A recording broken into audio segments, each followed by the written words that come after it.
వీటన్నిటికీ మీరే సాక్షుల. ప్రభువు నాటి అపోస్తలులను తాను ప్రారంభించినటువంటి రక్షణ కార్యానికి సాక్షులుగా ఉండడానికి పిలుస్తూ ఉన్నారు, సాక్షులుగా ఉండడానికి పంపబడుతూ ఉన్నారు. ఈనాడు మనలను కూడా అందుకే పిలుస్తూ ఉన్నారు. క్రీస్తును అనుసరించే వాళ్ళము, క్రీస్తుగా మారినటువంటి వాళ్ళము, క్రీస్తు మాదిరిగా జీవించే వాళ్ళము అయిన మనము క్రీస్తుకు సాక్షులుగా ఉండాలి. మరి ఆ సాక్షులుగా ఉండాలి అంటే ఏమి చెయ్యాలి, ఎలా ఉండాలి అనేది ప్రభువే ఇక్కడ స్పష్టం చేస్తూ ఉన్నారు. ఎవరైనా సరే సాక్ష్యం ఇవ్వాలి అంటే ఏ విషయాన్ని గురించి సాక్ష్యం ఇవ్వాలో ఆ విషయము పూర్తిగా తెలిసి ఉండాలి. ఆ విషయాన్ని గురించి స్పష్టత అనేటువంటిది ఆ మనిషికి చాలా అవసరమవుతూ ఉంటుంది. ఆ విషయాన్ని గురించినటువంటి సరి అయిన అవగాహన ఉండాలి. విషయాన్ని సరిగా అర్థం చేసుకోకపోతే తెలిసిన విషయమైనా సరే తికమకగా చెప్పినట్లయితే మళ్ళీ దాని భావము తారుమారవుతుంది, పరిస్థితులు తారుమారవుతూ ఉంటాయి. కాబట్టి ఆ విషయం తెలుసుకోవడం మాత్రమే కాదు, కానీ దాని గురించినటువంటి సరి అయిన అవగాహన ఉండాలి. అదే మాదిరిగా ఆ విషయాన్ని గురించి స్పష్టంగా మనిషి వినాలి, చూడాలి, ప్రత్యక్షముగా తాను అక్కడ ఉండాలి. అప్పుడే దాన్ని గురించి సరిగా సాక్ష్యము ఇవ్వడానికి అవకాశం కుదురుతూ ఉంటుంది. అందుకే ప్రభువు మూడేళ్ల పాటు తనతో ఉంచుకున్నటువంటి ఆ శిష్యులను ఇప్పుడు సాక్ష్యం ఇవ్వడానికి పిలుస్తూ ఉన్నారు, లేక పంపుతూ ఉన్నారు. వాళ్ళు చూచారు, విన్నారు, కాకపోతే వాళ్ళలో అవగాహన లోపముంది అనేది మాత్రం స్పష్టమవుతూ ఉంటుంది.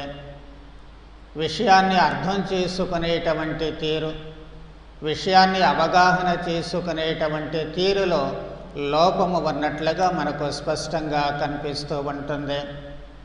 ఎందుకు అంటే ఉత్థానమైనటువంటి ప్రభువుని వాళ్ళు గుర్తించలేకపోలేదు.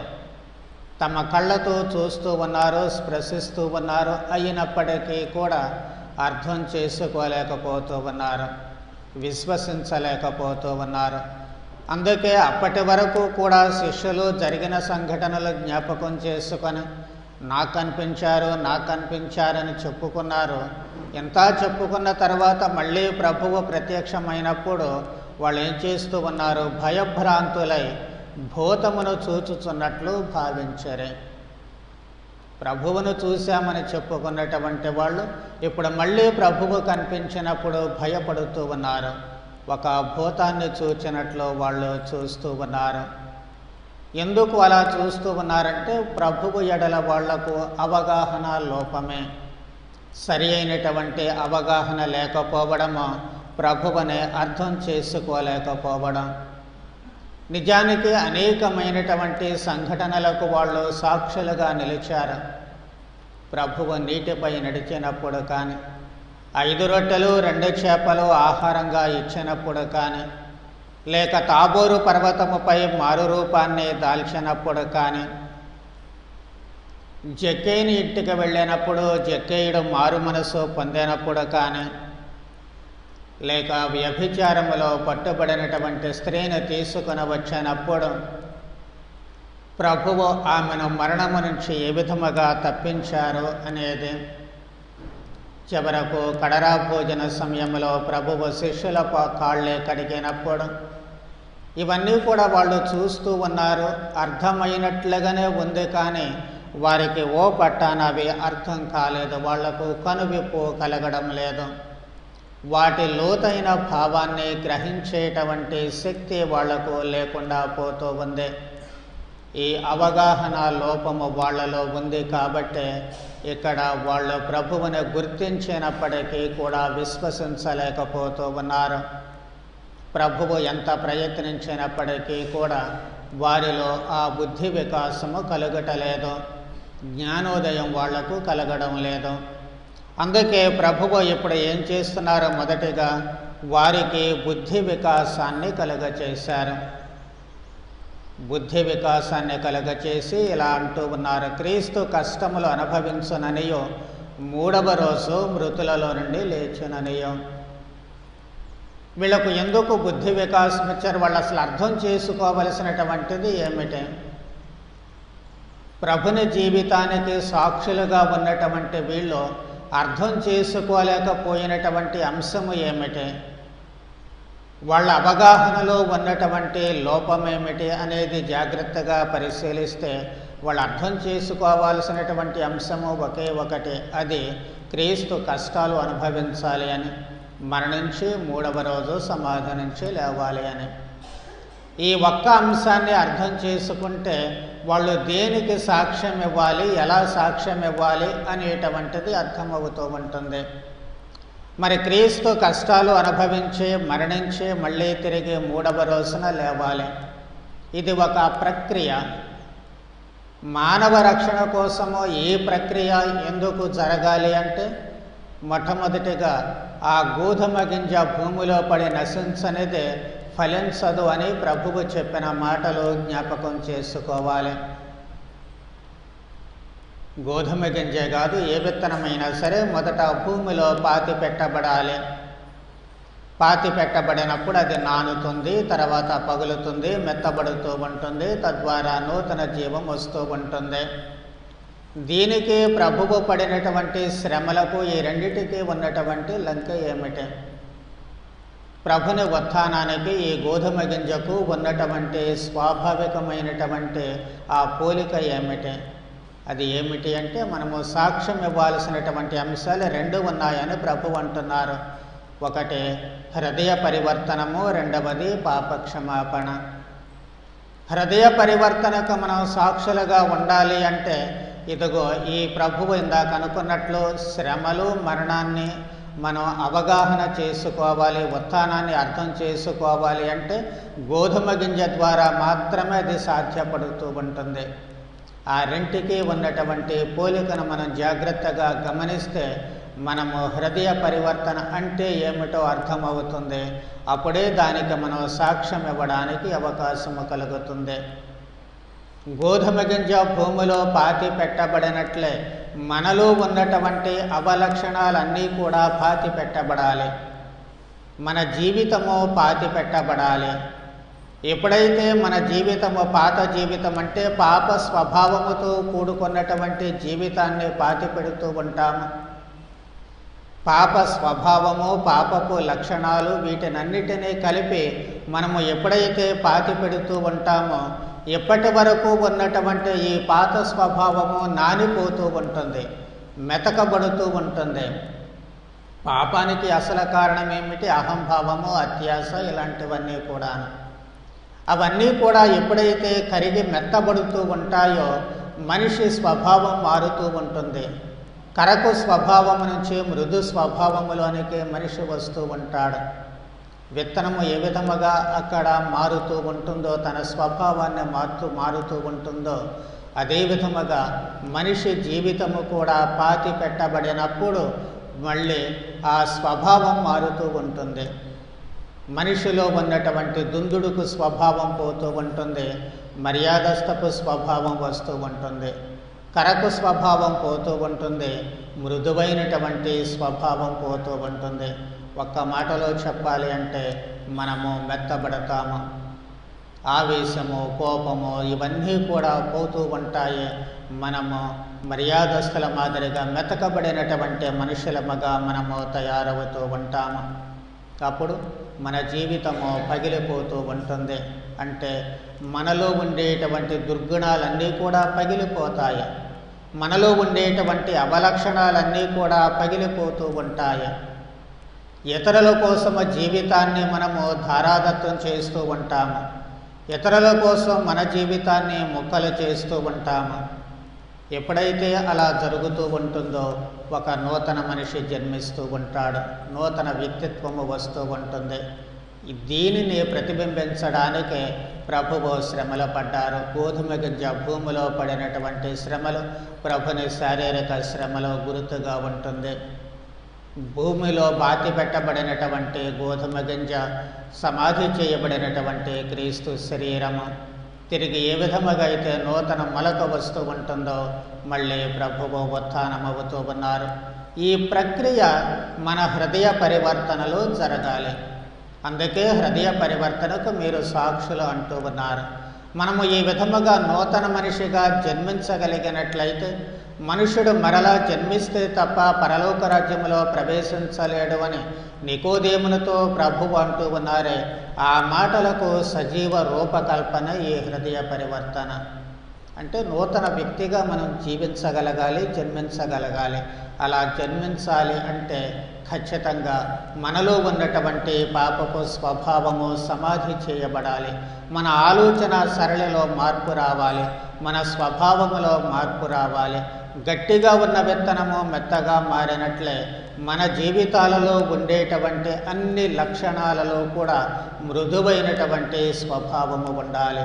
సాధుశీలుడనని వినమ్ర హృదయుడనని నా నుండి నేర్చుకుండని ప్రభువు అంటున్నారు. అలాంటి మనస్తత్వాన్ని మనము సంతరించుకోవాలి. ఓ దేవా, నాలో ఉన్నటువంటి రాతి హృదయాన్ని తీసివేసి మాంసపు హృదయాన్ని ఇవ్వు అంటూ దావీదు ప్రార్థన చేస్తూ ఉన్నాడు. కాబట్టి మనలో ఉండేటువంటి ఆ కరకుతనాన్ని, గట్టితనాన్ని తీసివేసి మాంసపు హృదయం అంటే మనిషి స్థితిగతులకు స్పందించగలిగేటువంటిది, మానవ జీవితాన్ని అవసరాలకు అనుగుణంగా స్పందించగలిగినటువంటి మనస్తత్వము.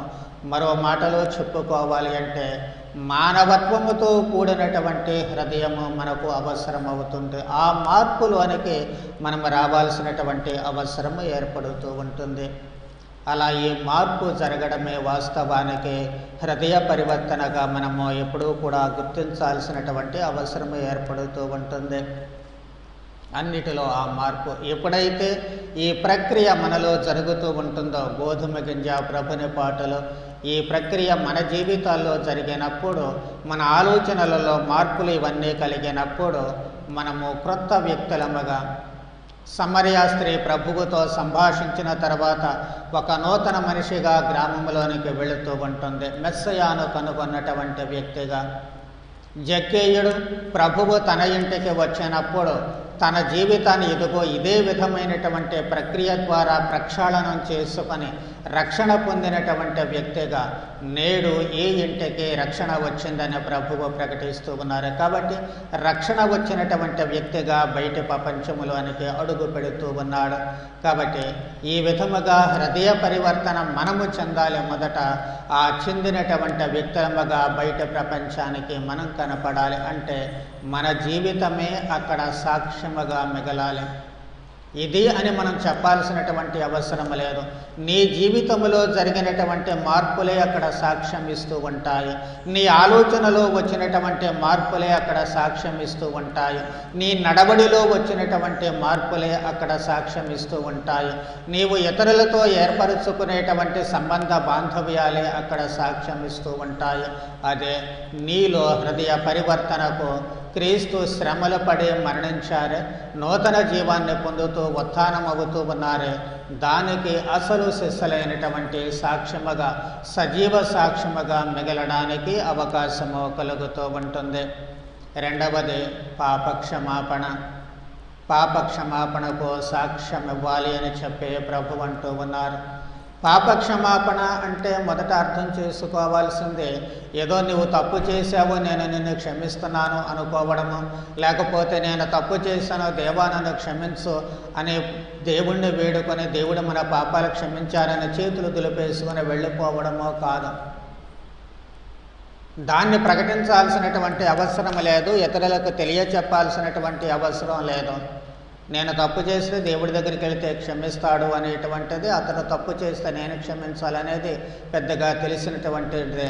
కానీ దీంట్లో ఉన్నటువంటి అసలైనటువంటి అంతర్లీన భావము ఏమిటి అంటే, పాప క్షమాపణ అంటే క్షమించడం మాత్రమే కాదు, కానీ ఇతరులను అర్థం చేసుకోవడం. తండ్రి వీళ్ళు ఏం చేస్తున్నారో వీళ్ళకు తెలియదు కాబట్టి క్షమించండి.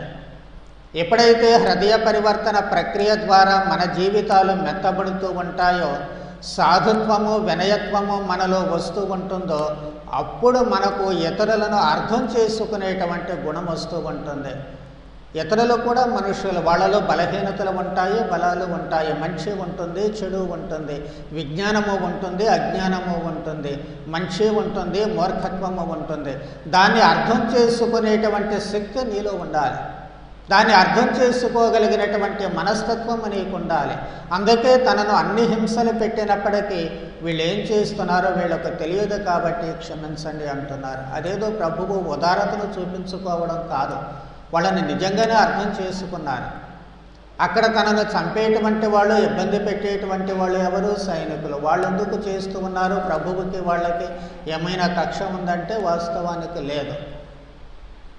కానీ వాళ్ళు వృత్తి ధర్మంగా తమకు చెప్పింది ఒకటే, ప్రభువుని తీసుకెళ్ళి సిలువ వేయడం. కానీ వాళ్ళలో ఉన్నటువంటి ఆ కోతి స్వభావము, వాళ్ళలో ఉన్నటువంటి మూర్ఖ స్వభావము, విచ్చలవిడితనము బయటపడుతూ ఉంటుంది.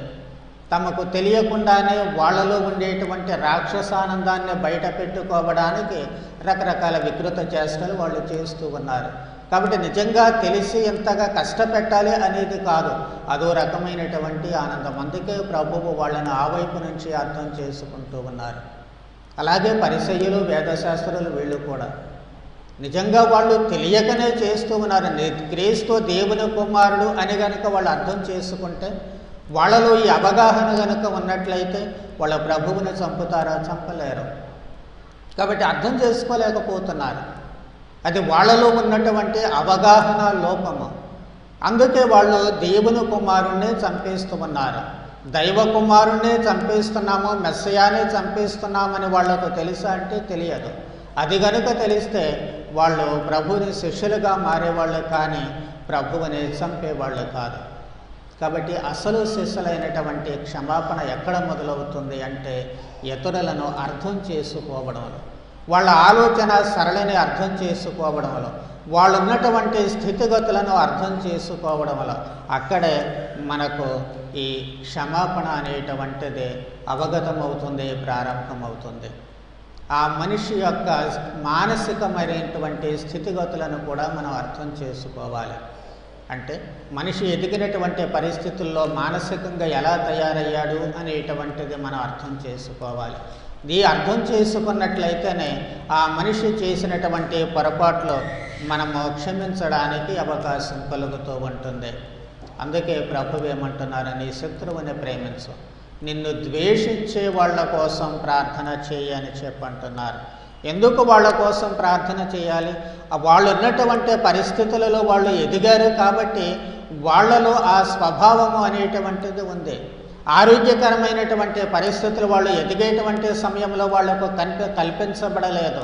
వాళ్ళు విజ్ఞానాన్ని సంపాదించుకునేటువంటి సమయంలో అవసరమైనటువంటి పరిస్థితులు వాళ్లకు కల్పించబడలేదు.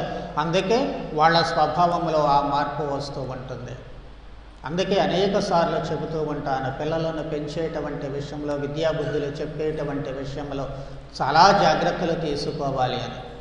ఏదో భోజనం పెడుతున్నామో, బట్టలు ఇస్తున్నామో, కావలసినవన్నీ కొనిస్తున్నామని చెప్పి చేతులు దులిపేసుకుంటాం చాలాసార్లు. మన ఎదురుగా మంచిగా ఉన్నాడు, ఆహా అని చెప్పి మనము గొప్పగా అనుకుంటూ ఉంటాము. కానీ ప్రతి మనిషిలో మరో మనిషి, మరో కోణము ఉంటుంది అన్నటువంటి సత్యాన్ని ప్రతి తల్లి తండ్రి గమనించి తమ బిడ్డలను అన్ని కోణాల వైపు నుంచి చూడగలిగినప్పుడు వాళ్లకు ఆరోగ్యకరమైనటువంటి పరిస్థితులు కల్పించడానికి అవకాశం ఉంటుంది. అది చూడడానికి మనం చూడం కూడాను. బాగానే ఉన్నారులే అని చెప్పి వదిలేస్తాం తప్ప వాళ్ళను అన్ని వైపుల నుంచి వాళ్ళను గమనించమ్మా. వాళ్ళు ఏం చేస్తున్నారు, ఏమి ఆలోచిస్తూ ఉన్నారు, ఎలా ప్రవర్తిస్తున్నారు, ఇంట్లో ఎలా ఉంటున్నారు, వీధిలో ఎలా ఉంటున్నారు, బళ్ళో ఎలా ఉంటున్నారు, స్నేహితులతో ఎలా ఉంటున్నారు, లేక సమాజంలోకి వెళ్ళినప్పుడు ఎలా ఉంటున్నారు, ఇవన్నీ కూడా మనం ఎప్పుడూ గమనించము. మన బిజీలో మనం ఉంటాము, మన పనుల్లో మనం మునిగిపోతూ ఉంటాం, మన ఆలోచనలో మనం ఉంటాము, మన కష్ట నష్టాల్లో మనం మునిగి తేలుతూ ఉంటాం. కానీ అసలు సిసలైనటువంటి ప్రాథమిక బాధ్యతను మర్చిపోతుంటాం. ఫలితంగా ఆ ఉన్నటువంటి పరిస్థితుల్లో అనారోగ్యకరమైనటువంటివి అయినప్పుడు వాళ్ళ జీవితాలు పాడైపోతూ ఉంటాయి.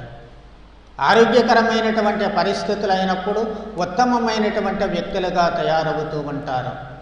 కానీ పొరపాటున అనారోగ్యకరమైన పరిస్థితులు ఎదురైతే, అనారోగ్యకరమైనటువంటి మనుషులు ఎదురైతే, అనారోగ్యకర వ్యక్తుల సహవాసము ఉన్నట్లయితే, అనారోగ్యకరమైనటువంటి విషయాలని తాము వింటూ చూస్తూ ఉన్నట్లయితే తమ జీవితాలను అనారోగ్యకరంగా మార్చేసుకుంటూ ఉంటారు. అది మనం చాలాసార్లు అర్థం చేసుకోము. అది అర్థం చేసుకుంటే వాళ్ళ జీవితాలను ఎలా తయారు చేయాలి అనేటువంటిది అర్థమవుతూ ఉంటుంది. దాన్ని ఎప్పుడు మనం అర్థం చేసుకోవాలి. ఎన్ని సంవత్సరాలుగా మనిషి ఇంత ఎదిగిన దాకా వదిలేసి ఇప్పుడు తప్పు చేశాడు, ఒప్పు చేశాడని అక్కడే మనం నిలబడి దానికే తీర్పు చెప్పాలి అంటే సబబు కాదు. తీర్పు చెప్పాలి అంటే అసలు తీర్పు వాళ్ళకి ఇవ్వాలి, తల్లిదండ్రులకి ఇవ్వాలి, సమాజానికి ఇవ్వాల్సి ఉంటుంది. అందుకే వాళ్ళ మానసికమైనటువంటి స్థితిగతులను కూడా మనం అర్థం చేసుకోవాల్సి ఉంటుంది. అలా అర్థం చేసుకున్నప్పుడే అసలు సిసలైనటువంటి క్షమాపణ అనేటువంటిది అక్కడ లభిస్తూ ఉంటుంది. నేను క్షమించాను అని చెప్పడం కాదు, చెప్పాల్సిన అవసరం అసలు లేదు. ప్రభువు జక్కేడి ఇంటికి వెళ్ళినప్పుడు నువ్వు చేసిన తప్పులని నేను క్షమించానని ప్రభువు ఏమన్నా చెప్పారా? తండ్రి నేను తప్పు చేశాను ప్రభు నన్ను క్షమించని జక్కేయుడు చెప్పాడా? ఎవరూ చెప్పలేదు. కానీ అక్కడ ఉన్నటువంటి ఆ పరిస్థితులలో ప్రభు ఆయన అర్థం చేసుకున్నారు. అందుకే చెడ్డవాడైనా స్నేహితుడిగా భావించి ఇంటికి వెళుతూ ఉన్నారు. ఆ స్నేహపు మాధుర్యాన్ని చవి చూచినటువంటి జక్కేయుడు మనస్సు మారుతూ ఉంటుంది. ఇందాక అనుకున్నామే ప్రక్రియ, గోధుమ గింజ ప్రక్రియ. ఆ ప్రక్రియ తనలో జరుగుతూ ఉంటుంది. చెడును సమాధి చేశాడు, మెతకబడ్డాడు, మృతు స్వభావాన్ని ఆయన సంతరించుకున్నాడు. మరుక్షణములోనే నూతన జీవిగా పుట్టాడు. అందుకే ప్రకటించాడు, నేడు ఈ ఇంటికి రక్షణ వచ్చింది అని చెప్పి ప్రభువు చెప్పగలుగుతూ ఉన్నారు. తన సమస్తాన్ని త్యజించి క్షణాల్లో వదిలేయగలిగాడు. ఎందుకు వదిలేయగలిగాడు? క్రొత్త మనిషిగా పుట్టాడు కాబట్టి. అలాగే అనేక మంది జీవితాల్లో ప్రభువు జీవించినప్పుడు మనం చూస్తూ ఉండవచ్చు. సమరయ స్త్రీ కానివ్వండి, లేకపోతే ఇంకా రకరకాలైనటువంటి వ్యక్తుల జీవితాల్లో ఇదే సంభవిస్తూ ఉంటుంది. కాబట్టి మానవ స్థితిగతులను మనం అర్థం చేసుకున్నప్పుడే క్షమాపణ అనేటువంటిది అక్కడ లభిస్తూ ఉంటుంది. సాక్షాత్తు రాయప్ప గారే ప్రభు ఎవరో నాకు తెలియదు అని చెప్పి 3 సార్లు బొంకారు. అబ్బే నువ్వు బొంకావు కాబట్టి నేనెవరో నువ్వు తెలియదని చెప్పి అన్నావు కాబట్టి నీకు ఇచ్చిన అధికారాన్ని పీకేసుకుంటున్నాను అని చెప్పి మళ్ళీ ప్రభువు ప్రధానాధిపత్యాన్ని రాయప్ప గారి దగ్గర నుంచి తీసేసుకోవాలి. చెప్పిన పని వదిలివేసి ఆయన మళ్ళీ వల తీసుకొని పడవ తీసుకొని చేపలు పట్టడానికి వెళ్ళిపోతూ ఉన్నాడు.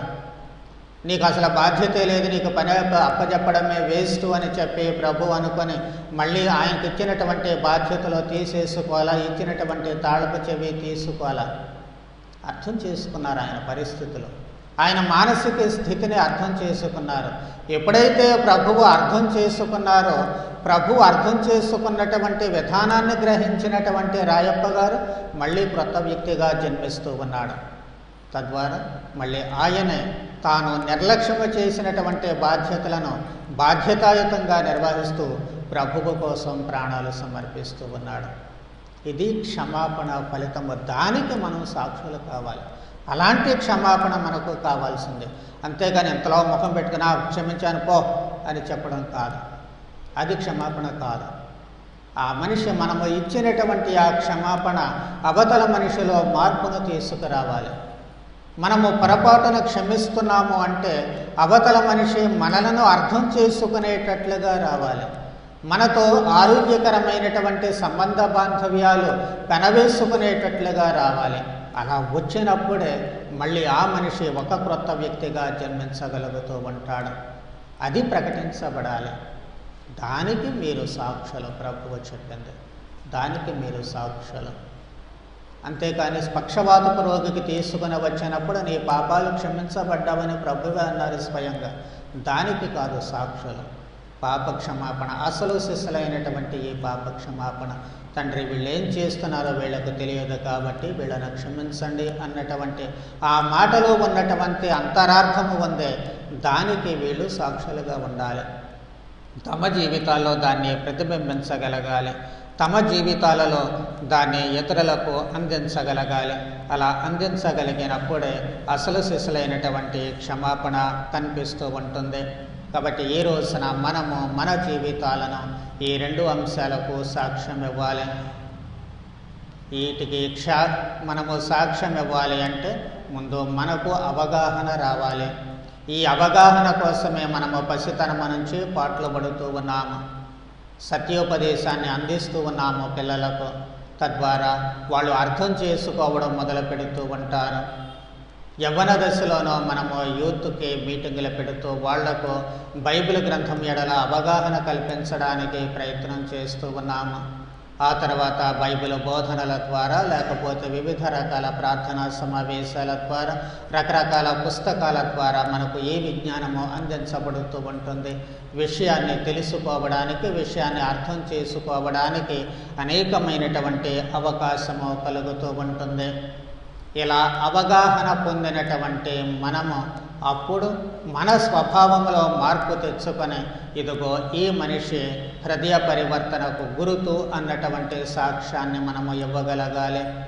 మీరే లోకానికి వెలుగు అన్నారు ప్రభువు. వెలుతురులా మనము వాళ్లకు కనిపించాలి. ఇంకా వెలుతురంటే వెలుతురు గురించి చెప్పాల్సిన పని లేదు. వెలుగు వచ్చింది అంటే అన్ని విషయాలు స్పష్టంగా కనిపిస్తూ ఉంటాయి. కాబట్టి ఇంకా ప్రత్యేకంగా దాని గురించి చెప్పాల్సిన పని లేదు. కాబట్టి మీరే లోకానికి వెలుగు. ఉప్పును గురించి మనం చెప్పాల్సినటువంటి పని లేదు. మీరే లోకమునకు ఉప్పు అని కూడా ప్రభువు అంటూ ఉన్నారు. ఉప్పు ఏ విధముగా అయితే తన ఉప్పదనము చేత మనకు రుచిని ఇస్తూ ఉంటుందో మన జీవితాల ద్వారా ఇతరుల జీవితాలు ప్రభావితం కావాలి. మనం మన గురించి పెద్దగా చెప్పాల్సినటువంటి అవసరం లేదు. కానీ మనము చేసేటువంటి ఆ పనిలో ఉప్పు వేసినప్పుడు ఎలా రుచి అనేటువంటిది దానంతటది వస్తూ ఉంటుందో మన ఉనికి ఇతరుల జీవితాలలో వెలుగు కావాలి, ఉప్పు కావాలి. మన మాటలు, మన చేతలు, మన భావాలు అన్నీ కూడా ఇతరుల జీవితాలను ప్రభావితం చేయగలిగేటట్లు ఉండాలి.